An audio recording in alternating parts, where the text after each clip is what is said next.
Reconciliation Committee meeting for Monday, May 17th, 2021 at 5:00 p.m. So welcome everybody, and I shall call this meeting to order, and that's item number 1 on the agenda.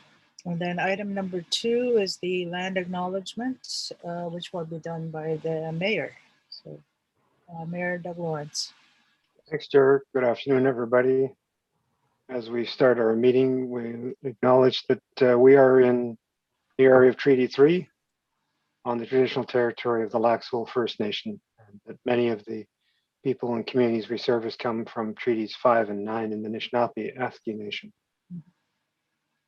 Okay. And we pass along our best wishes to Sioux First Nation Chief and Council and the community right now as they continue, I think, to get a grip on things. I think they're doing reasonably well, but always challenges. Mm-hmm. Yeah. Thanks, Chair. Earlier, it was told to me that Chief Bull will not be at this meeting. He sends his regrets. Must be very, very busy. And Joyce will be joining in later, Councillor Joyce Timpson. Okay, so thank you, Mayor. And item number 3 on the agenda is 3A, introduction of amendments to the agenda. Anybody? Lynn Marie has her hand up. Oh, okay. No, I was clapping Oh, sorry. because of the land acknowledgement. Okay. I have to check my signals. Sorry about that, Lynn. All right. So no amendments to the agenda then, I would say. All right, we'll move on to 3B, which is the confirmation of the agenda. So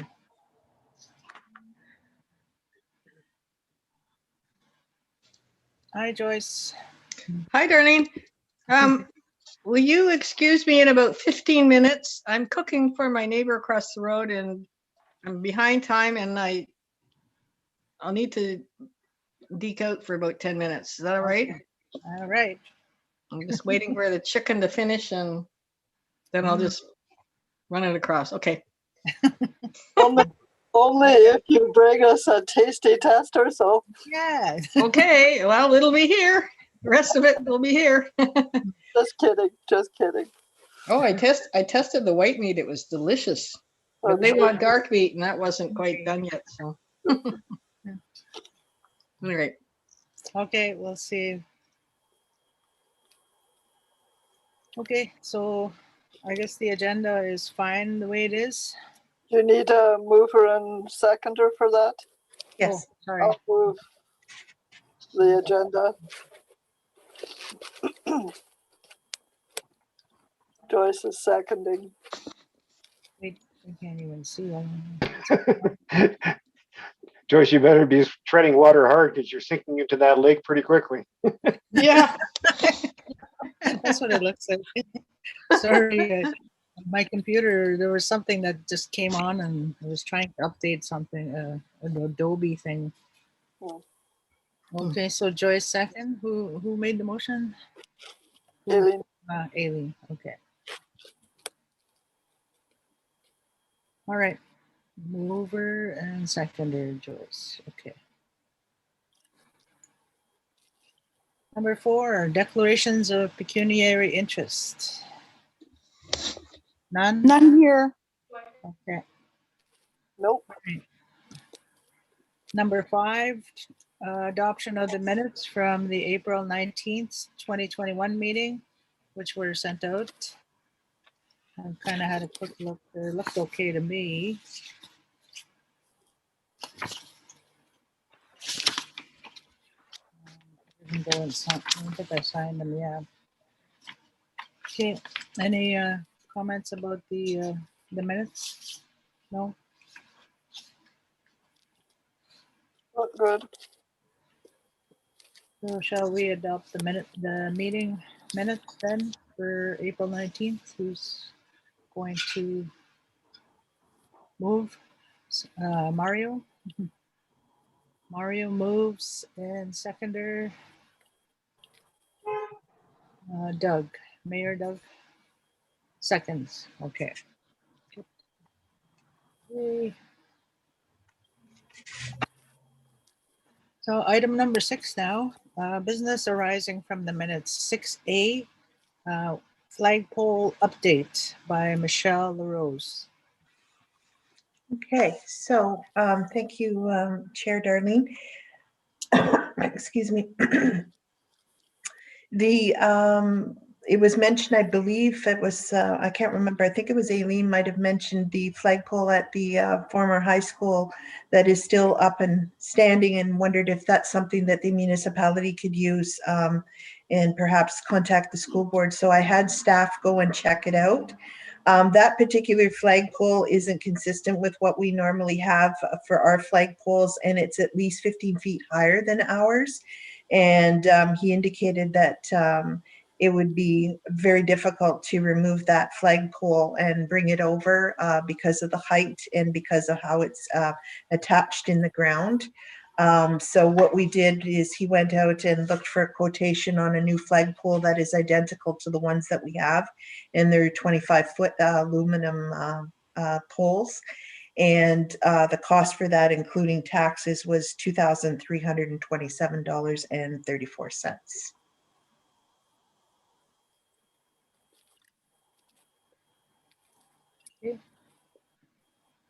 Do we still have a TRC budget this year, Chair? We currently have one, yes, of $2,500. Thank you. I rest my case. One flagpole.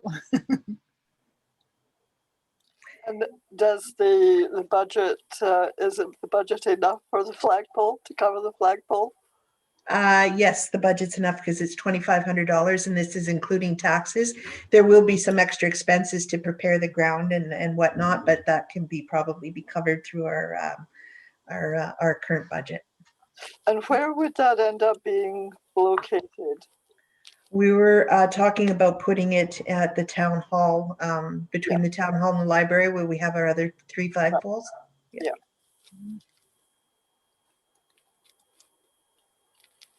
Or 2 flagpoles. We have 2 there, right? Two So there. it's- Yeah, it's 2. So we There's would put that additional flagpole there. Yeah, there's 3 or 4 down at the in the tech. Okay. If that's Yes. the, sorry. Doug? Yes.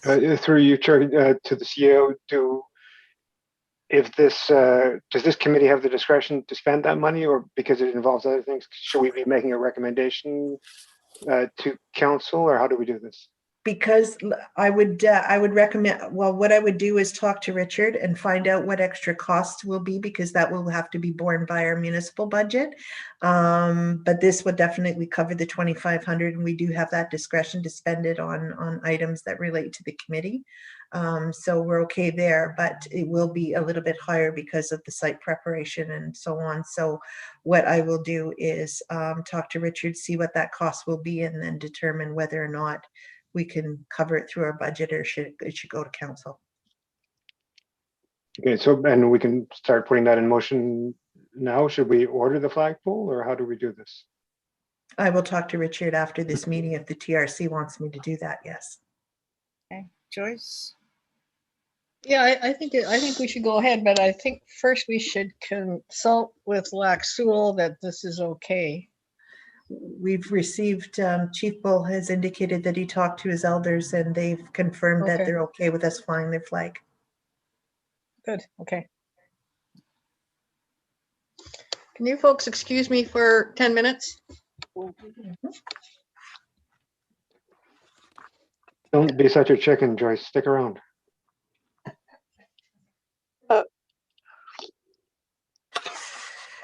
Okay, So we'll so I will continue. take that as direction from the committee, and I will follow up with Richard as to what other costs are required, and go from there.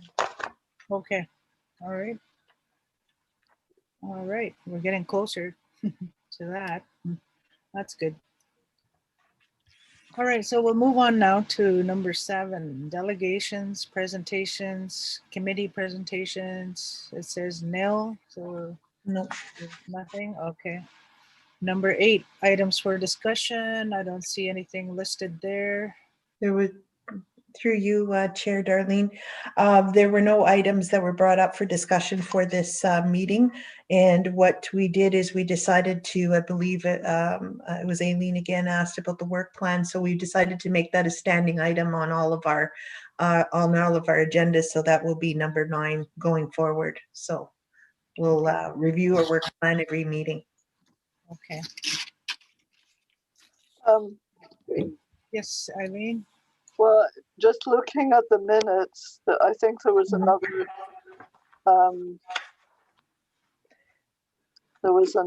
thing. Oh, yeah, the funding for the workshop. Yeah, returning to Spirit Workshop. Yeah, that was explained that we were unsuccessful in our application at a Right. previous meeting. Yeah, but it does say that Aileen said she would see if the United Church had any funding, and so Oh, right. I'm reporting back that I entirely forgot to do that, but will. Okay. Okay.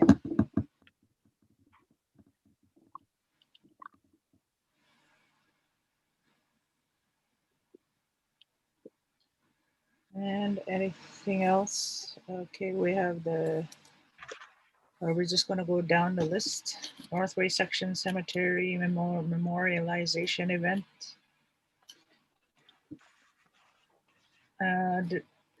Develop relationship with Nishnabegamic Friendship Center. There's another one. Okay. Review of municipal policies through a cultural lens with regard to public art policy, trespassing policy, and anything else that might come up. Okay. Engagement with community groups to raise awareness of the efforts and issues of truth and reconciliation. Yes, Mayor? And maybe the CIO can come too. We on Saturday we held a preliminary meeting where the staff, primarily Michelle and Brian, had gone through many plans that we've done over the last 2 years, from service delivery review to sports strategy to community safety and well-being plan, and a few other plans, and come up, I'm guessing, Michelle, with about 150, 160 items under the 5 pillars of our, and put them under the 5 pillars of our strategic plan. And among them was community engagement, which is one of our pillars. And discussion of this was, we had some discussion, we prioritized it quite highly. Staff will be coming back to council with some ideas on and timelines. Michelle, did you want to say anything else? Or? I think it ties in with this item on our work plan. Yeah, so when we're talking about engagement with community groups to raise awareness and efforts, one thing that was also discussed too was possibly the bringing back an anti-racism group or committee of some sort, and then it was suggested that perhaps that fall under the TRC committee too, as one of our kind of mandates to tackle. So as we move forward, those are things that as a staff we're going to be bringing back to council, as the mayor had just mentioned, as timelines, and that will kind of, some of those initiatives will work into that category about engaging the public, because council has established that as a priority. So that'll come back to the TRC, and we'll talk about ways in which we can start that engagement process.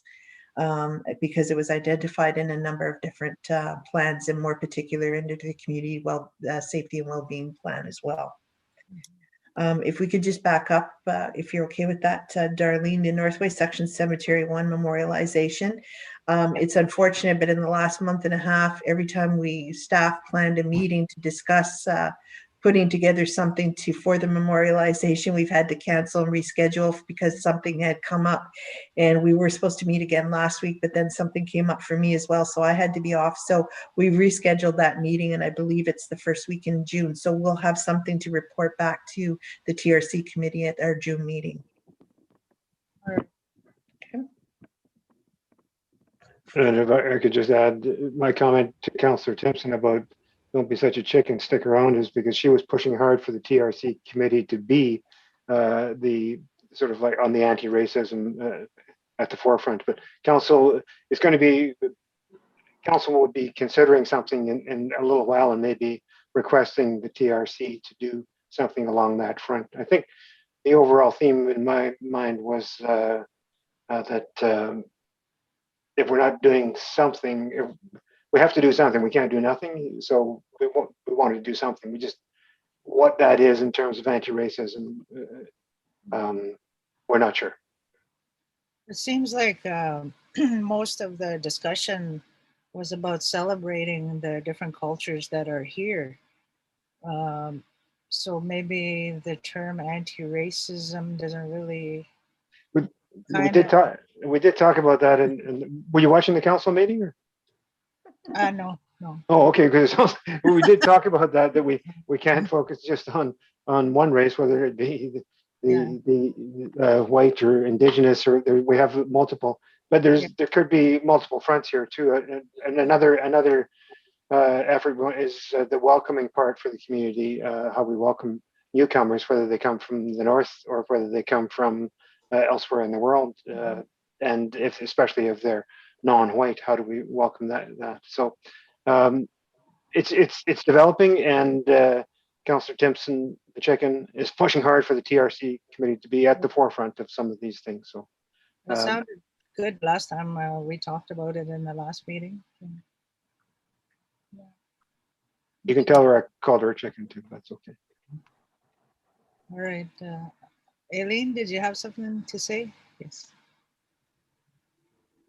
Yeah, go ahead. Yeah, again, under the sort of the developing relationship with Anishinaabe Friendship Center, it said that, Michelle, you were going to follow up with Jennifer to see about a connection. And like you, Aileen, I forgot. So I will do that. We should say though that we're involved in various working groups, committees that meet, that often include the Friendship Center and the municipality working together. So it's not as if we are connected and over several different committees and efforts right now. Yeah, but just to sort of focus on this particular, the TRC calls to action, I guess that's the point of that. Yes, if I may, through you, Darlene. Yes, one of the things I had mentioned to the TRC committee was that I had met with reference to the declaration signed between the municipality and the Friendship Center to collaborate. One thing we did talk about, and just to remind the group here, is we talked about having a celebration next year, if we can, either in conjunction with our memorialization or at when they celebrate Indigenous Day, a powwow that would be more than just a small powwow. We're trying to have it on a larger scale and have a number of community partners get involved in that. So that's what we had discussed, and that's why I said I forgot. She had Jennifer was supposed to speak to her board about that, and I didn't follow up. So I will find that out for the next meeting. Sounds exciting. Okay. All right. Okay, and then the other one on the work plan subcommittee to review and put forward a new name for Umferville Park. Any commentary on that? The Umferville Park. Aileen, would you like to comment on our most recent meeting, or would you like me to? Well, I can start, and then if I've missed anything. One of the things was that Tom and Garnet had verified that indeed Equanimous has been officially changed from Squaw Island. And so there was discussion about, again, having some way of commemorating that. And because nobody knew whether it had, we all remembered there was the petition, but we didn't know whether it had actually happened. So it has. And so there was discussion around that. And then there was some more discussion around possible options for names for the park, and there were some different suggestions, and there was going to be some more sort of follow up around that. We talked about the maps and the different place names that are, that are acknowledged on the maps. So I'm running out of memory now. So Michelle, over to you. Well, I don't know if mine's much better, but yeah, just to add to your, when you started off talking about Equanisk, we had also to discuss too that when we do finally come up with a name to suggest a new name for Umferville Park, that perhaps we can have some sort of commemorative ceremony or something as well to pick up on, commemorating that it actually was changed to Equanisk and not Squaw Island anymore, in conjunction with the new name for Umferville Park. Another thing too that was discussed that for Umferville Park is Garnet suggested that we bring somebody from the city of Dryden to our next subcommittee meeting to discuss how they went about renaming Colonation Drive in Dryden. So staff have already reached out to the city, and we are in contact with them. So we're going to invite one of the key people from their committee just to see how they did it and how they went about doing it. One of the things that was discussed at the subcommittee level as well was the fact that they think that there should be some community engagement and not just the people around the table, because there could be other names that they perhaps aren't thinking of or overlooking. So we're going to look to propose through the TRC some type of community engagement after our next meeting, once we talk to the city of Dryden and invite them to the meeting. So I think that was pretty much the gist of that meeting, right, Aileen? Yeah, and that was a really important part, was the sort of consultation and community engagement. And I noticed that Garnet sent an email around with an article about Fort Francis also renamed their colonization drive. Right.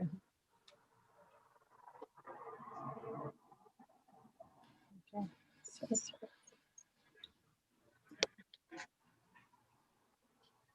All right, and then the last item, workshop, returning to spirits. Eileen, she's going to look into United Church funding. Yeah.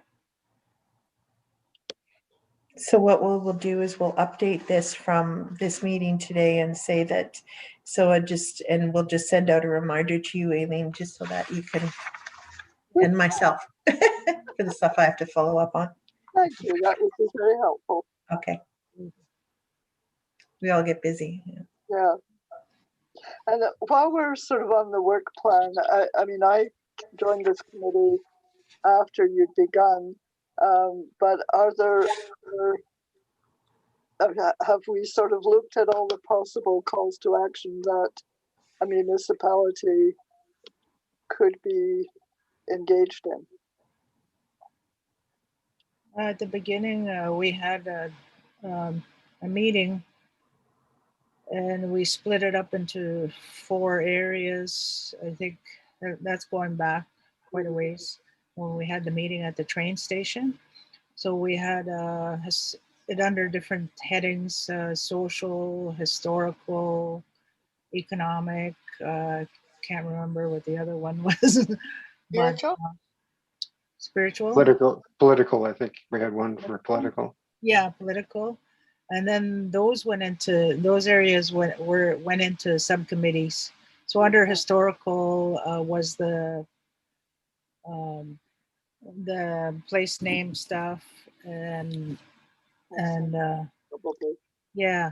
So all the TRC recommendations were developed into those 4 groups, and we should actually send out the list of that to you, Aileen, and you can have a look at it. Yeah, I'd really appreciate that. That would be Yeah. helpful.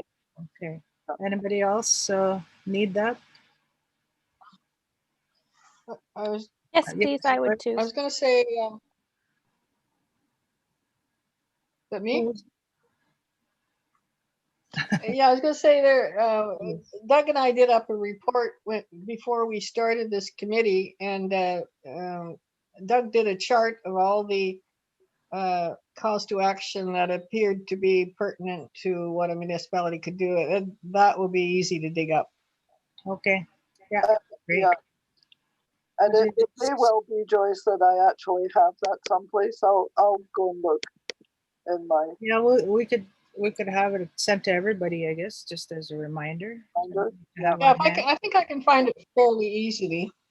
Yeah. Yeah. Yeah, that would be great. Yeah. Because if you read over them, then maybe you can get some other ideas going. So Yeah. Well, Doug has to take the credit for that, even though it says it was a CAO report. It was basically Doug and my report, but Doug did the bulk of looking at all the calls to action, and it's in a chart. Now okay. I'll find it. Okay, thanks. I take no credit and also I take no blame. So, No, but you did do it, so there. well, with I remember. you, Joyce. Yeah, with you. Yeah. Yeah. Even though the CAO put her name on it, it was our work. Not me. Not To you, be clear, not you, to be clear, not this CIO, another CIO. All right. Anybody else? Anything else to add to this meeting? We're coming to the end. Somebody could tell Joyce privately what I said about her while she was gone. What? What'd you say? Actually, it was related to the one of the work items that we discussed on Saturday at our council meeting, the anti-racism and some of those things. Oh, So yes, yeah. and that you were pushing hard for this committee to spearhead some things. So and then you got chicken and Yeah. left when we discussed it. So here we are. Yeah, and did you mention, Doug, that we were looking at just not anti-racism with Indigenous people, but we've got a large East Indian population, Filipino, and all the anti-Asian stuff that's coming out now. And we had a brief discussion, but what I let the committee know that council has begun a discussion, staff is working on more for staff for council, and I'm not sure the turnaround, I don't think is going to be too long, is it, Michelle? We're hoping within we're starting to work on, we talked about it this morning. We're starting to work on collating the information, and it'll probably be another, I'd say 2 months before it's back to council. It's a lot of work. It covers multiple reports, but so it's underway. That's, I think, what we wanted to say to the committee here. And it might involve council requesting the TRC to do something. Not that you're not doing it, requesting, rather than the other way around, where TRC committees are often recommending to council. This might be coming from council to the TRC saying, perhaps would you be interested in doing this? Well, one of the really simple things that the anti-racism committee used to do every year was a multicultural feast. Mhm. And that may be a way to start once we're allowed to gather. Who knows when that'll be? But or you could even have it as takeout or something, and there's all kinds of nationalities of food, and that may be one way to start. Fairly simple, and the only cost is to rent a room somewhere. But anyway, that was an idea. Okay. I was gonna say too, sorry I missed this part, but you know, when people are now going on about the homeless people gathering and all that, and COVID and all that sort of thing, is there any way, like Lynn and I had talked about this with the committee a couple of years ago, that, you know, reaching out to the groups that are making the complaints and maybe just talking to them. Lynn, are you still there? Yes, I am. It's just a thought that maybe we should be thinking about it for once when we can gather again.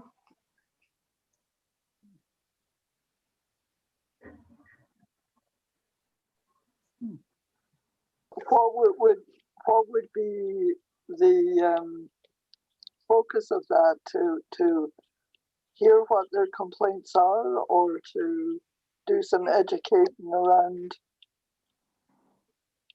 what's happening? I think our idea at the time was some sort of awareness, wasn't it, Lynn? For people, just some awareness of what the histories of some of these folks in the street has been, and why they're on the street, and the addictions issues, and just some understanding maybe. And, I think we have to be sympathetic to people that they feel nervous and somewhat fearful, but possibly if they were more understanding, we could ameliorate that. That was our discussion anyways. Yeah. One thing that is really important for people, just human beings, to understand is that each one of us carries a story. We have our own story about where we come from, what we should do, what we shouldn't do, our values, our beliefs. We have our own story. And the more someone has self-awareness, I think the more compassion and empathy that they develop. So I find that when we're working with populations that are that are judgmental, for the lack of a better word, they have to really be brought to a place, a safe space, where they can examine their own biases, their own stereotypes, their own judgments, like a safe place to do that. And then you can get to another place, the next level, where people can start engaging with each other or understanding each other by understanding each other's stories. And this process, you know what? I learned it at RTS. Return to spirit. Yeah.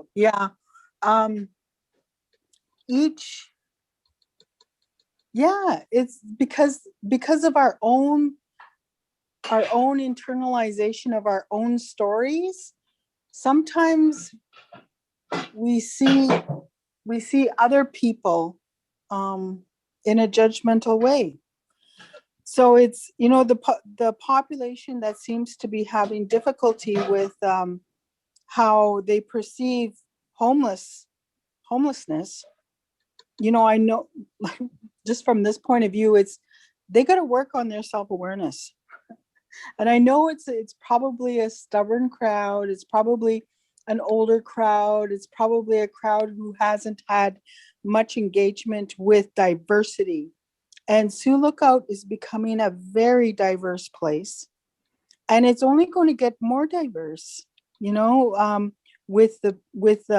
there's so many jobs here, not enough housing, not enough affordable housing. So we're going to have diversity.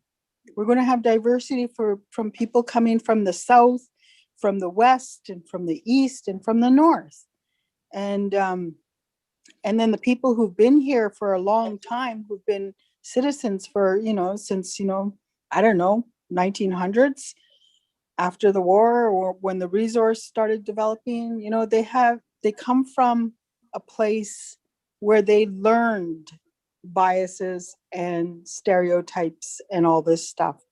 So it's a delicate education process to get people who've been here a long time to shift the way that they're seeing other people. It's a delicate process. I don't want to offend anyone who's been here. Like I said, I'm a visitor. The visit's been a long time now, 14 years. Yikes.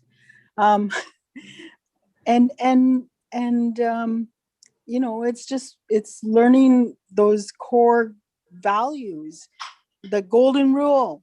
What's the golden rule? You want to be treated you treat others the way you want to be treated. Whatever you send out there, it comes back. It's about respect. It's about, respecting each other. And that comes from early learning and early experiences.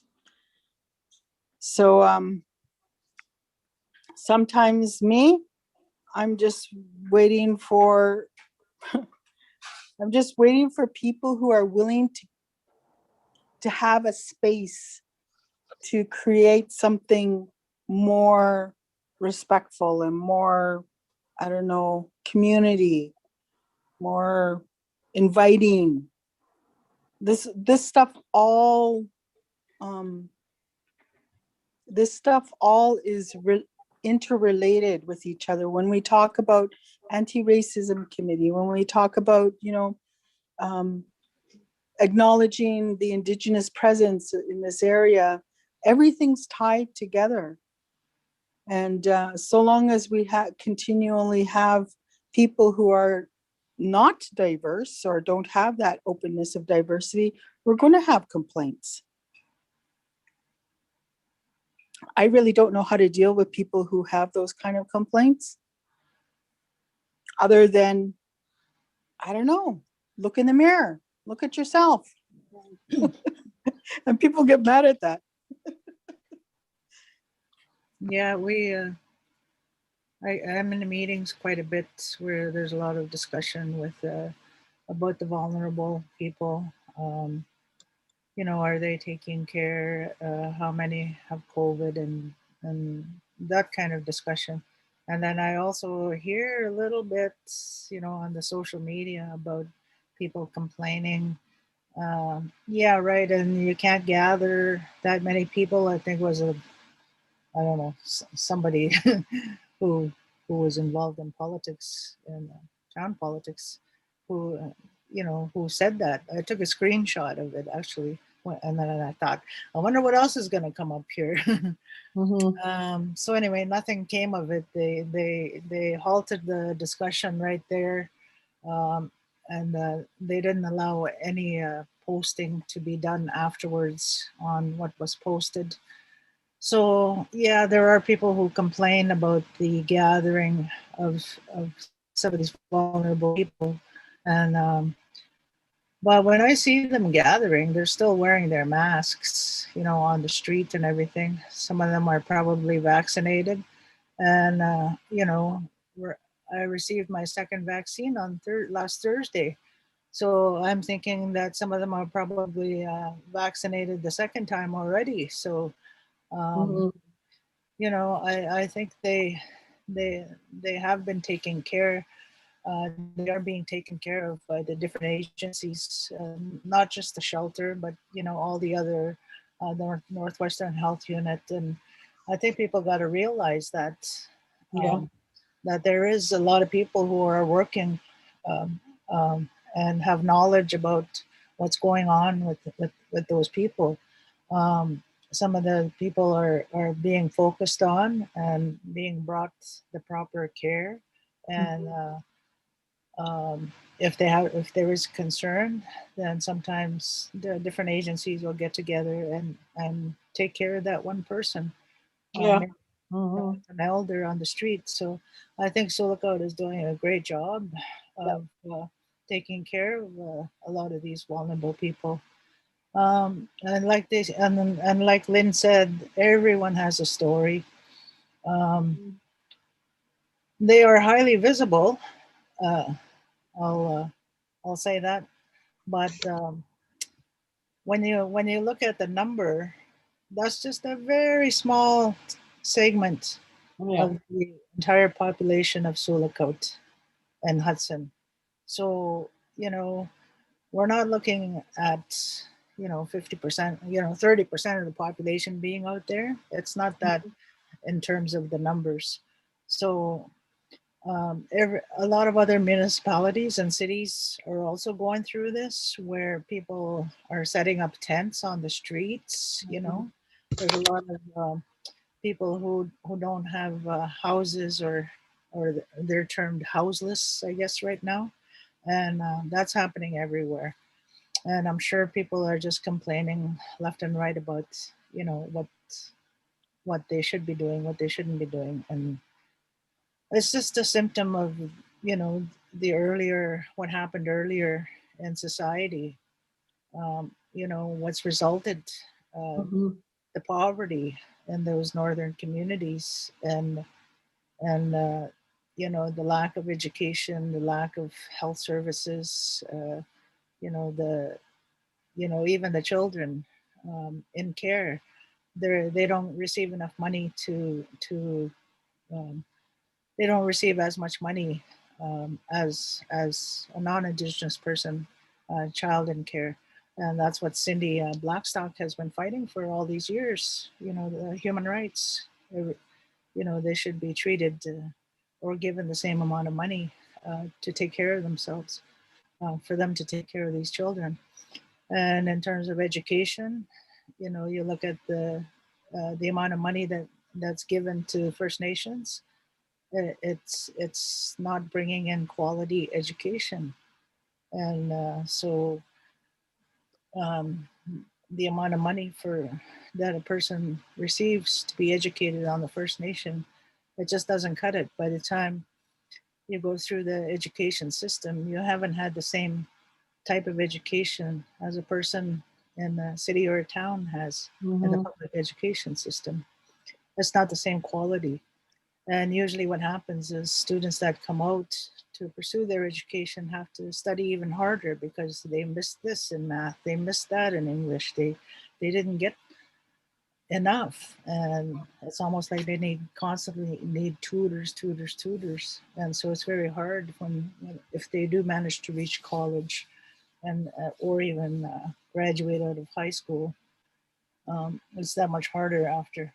So the challenge is already starts when in childhood age. So, and then of course we're looking at the more of the history, which goes back to the residential schools and everything. And so I think people just don't realize that because it wasn't taught in the Yeah. education. That's where it all should be taught. And we should do as much as we can, I guess, somehow, to educate the public.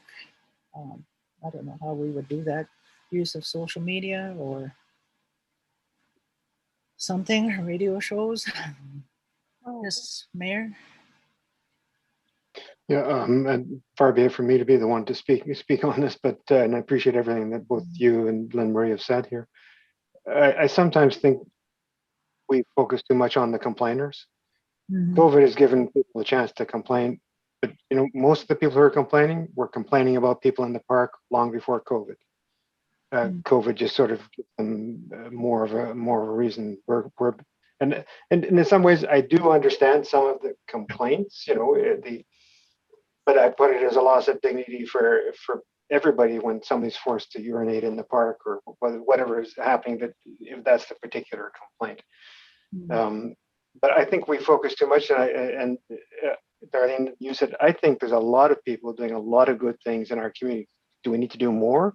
Do we need more help? Do we need, some some of the things, the services and facilities that only can be provided by province or feds? Yes. But I think there's a lot of people doing a lot of good things, and a lot of people who have become educated are educated. Unfortunately, and I'm not saying by any means that the situation certainly isn't perfect at all, but I think we focus, it's hard not to sometimes to focus on on the complainers. They're the voices that are loud and out there.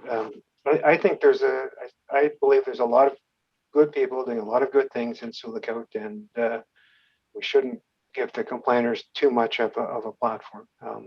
I sure try to talk to them, educate them. Sometimes all we can do is let them vent. They're going to say what they're going to say, and you just stay calm and try to say something positive and carry on. But, sorry, I just wanted to amplify what you said about good. There are good people doing good things. That's great. I love that.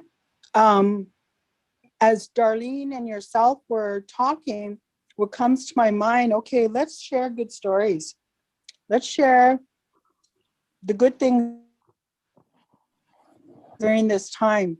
And even before, like what makes Sioux Lookout great?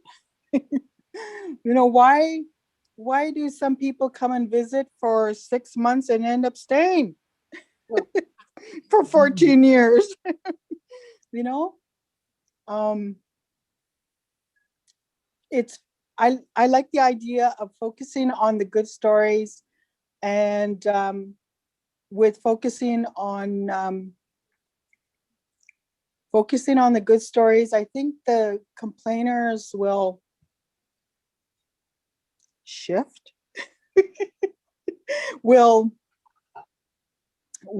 They will continue to complain because people are just like that. We have them all over the place. They're just like that. But I mean, like, maybe there'll become a spark that says, hey, no, Sioux Lookout is good. It's a good place to live. It's a good place to raise your family. We have good schools. We have caring people. We have people who feed, the seniors. The churches are active. They're proactive in their contribution to the town. So I really like focusing on the good stuff. Like, hey, that hospital got built, and there's 2 hostels, and look at all the Indigenous businesses that are here. There's 4 tribal councils here, and Tikanagan has an office here, and Slifna and Nan-Legal and Equewek, and like we have a thriving community here. That's what we got to focus on. I like that. Thank you, you two. Yeah, and then, okay, Eileen, yes. Well, I was thinking if part of the sort of the tying in the new version of SLARC, whatever it gets called, with the welcoming, that would be a venue for sharing positive stories. And maybe we can encourage the bulletin to be, well, they've been doing some really good interviews with people, but maybe that they could have a little spot on emphasizing the positive things. And then I've been listening a lot to CBC, and there's quite a number of programs that focus on particularly Indigenous culture and literature and history. Unfortunately, well, we could ask Quality to do some highlights. And maybe we could get the CBC, so look out CBC back again, and we could take over the radio and do some positive things that way. And I believe, because I was talking to the folks at the shelter, I think the majority of people who are using the shelter or connected with the shelter have, including staff and volunteers and any residents, I think almost everybody had a chance to get their first vaccine. I think there's a couple of people that slipped through the cracks. But in the last couple of weeks, they were doing it along with, I guess, the shelter in Slipna, and that new van, that the community response van, they've been really active in going around, kind of encouraging people to become vaccinated. So Yes, Mayor. I thought a very good news story recently was, it was about, I think 2 weeks ago, Michelle can help me with the timeline, but about that I attended the Slifna's Chiefs, all Chiefs meeting, board meeting, and the Slifna Chiefs voted to make all put the urban indigenous vaccine into the same pool as the non-indigenous, and try to get all of Sioux Lookout vaccinated, because it was better for everybody. And really, the holdup in vaccines have gone very well in Sioux Lookout. The holdup is not the availability of vaccines, not how the clinics are run, not the people. Well, it's the provincial booking system restricting, keeping the age limit higher, and you're not eligible, you can't get into the booking system. I think that's changed. I think either today or yesterday, the province has now opened it up completely to 18 and over. And I know there's going to be, I think next week there's going to be 3 more clinics in Sioux Lookout. So, the vaccine rollout has gone very well in Sioux Lookout, and there's been great cooperation between the First Nation Health Authority and the Northwest Health Unit, and vaccinations, and with Lac Sioux as well, in some forms there. So that's positive news. Yeah. Okay.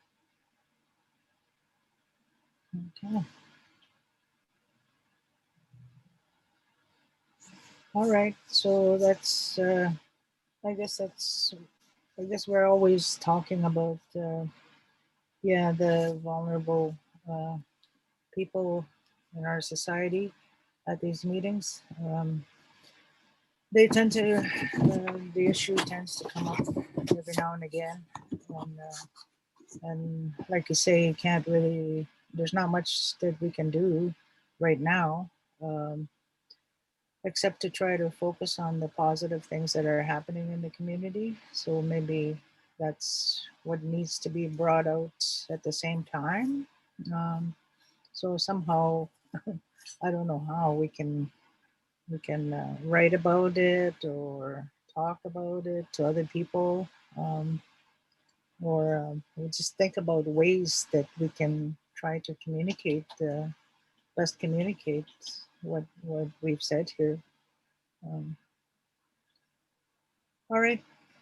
So, and that everybody does have a story. So, who knows? Maybe the complainers have their stories too. Okay. I guess that's it. We don't have anything else to discuss, I don't think. Can I just add one more thing? I just, since we are being recorded live, and this is, the complainers often do have a legitimate complaint. The problem is they don't really have any real positive solutions. They come with very negative ideas that aren't realistic. So I will listen to complaints, absolutely, but what's at the core of the complaint? What's causing the complaint? I'd want to know, and what solution do you offer to us? Because we're doing the best we can here. Have you got something you think we're doing wrong? Have you got something we could do differently? Bring that. But just pure complaining with unrealistic solutions is what that drives me around the bend. No, I had no patience for that. Yeah. And there's also a feeling too that it's up to the town council to solve the problem. Well,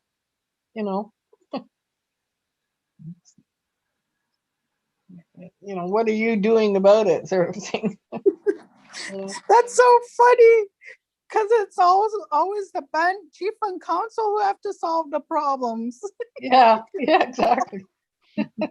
And I'll say I've spent enough time working on First Nations that I'm well aware that chief and councils but they have their problems too in terms of complainers and whiners. It's not living on a First Nation within that political world, and that electorship is not is not always a happy place either. It's I've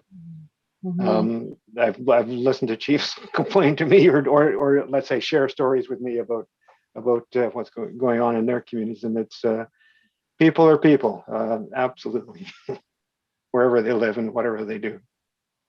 Well, if they complain enough, you could just get them to start a committee to fix that problem. Yeah. We'll see where they go. I like that. Yes, Eileen, did you have something? Well, yeah, I mean, I think there's a real advantage in just sort of, well, it's difficult just now because we can't gather, but when we get opportunities to sit and listen, because sometimes behind the complaint are some pretty sad stories, and if people get a bit of positive attention on the things that matter to them, then the complaint sort of, I know it's almost like I need attention, so I'll complain. But if I get some good attention, then I can let go of the complaint.